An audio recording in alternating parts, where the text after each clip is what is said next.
দেশি মুরগির মাংস একবার এই পদ্ধতিতে বানিয়ে দেখুন। প্রথমে কড়াইতে ঘি গরম করতে দিয়ে তার মধ্যে আদা রসুন ভালোভাবে কষিয়ে নিয়ে দিয়ে দিতে হবে লেবু এবং নুন দিয়ে মাখিয়ে রাখা চিকেনগুলো। তারপর পেঁয়াজ, সামান্য লবণ, চেরা কাঁচা লঙ্কা, টমেটো কুচি দিয়ে ভালোভাবে চিকেনের সাথে মিক্সড করে দিতে হবে।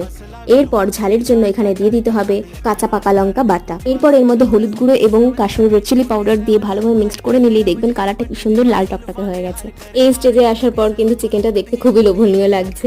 এটা এখনই খেলে চলবে না, এর মধ্যে এখনো ভাজা গুঁড়ো মশলাগুলো অ্যাড করা বাকি আছে। ফার্স্টে এখানে দিয়ে দিয়েছি জিরে এবং ধনে গুঁড়োটা। এরপর ভালোভাবে নাড়াচাড়া করার পর এর মধ্যে দিয়ে দিয়েছি গরম জল দিয়ে সামান্য ফুটে উঠলেই এর মধ্যে দিয়ে দিয়েছি ফেটানো টক দই। টক দইটা খুবই ভালোভাবে ফেটাতে হবে যাতে এর মধ্যে একটু জল না থাকে। তারপর ওপর থেকে দিয়ে দিয়েছি কসুরি মেথি দেওয়ার পর কিন্তু গন্ধটা জাস্ট আলাদা লেভেলের চলে আসে। তারপর ওপর থেকে এরকম গরম মশলাটা দিয়ে নামিয়ে নিয়ে এরকম পোলাওর সাথে সার্ভ করুন, জাস্ট ফাটাফাটি লাগে। এরকম আরো রেসিপি পেতে হলে সাবস্ক্রাইব মাই চ্যানেল।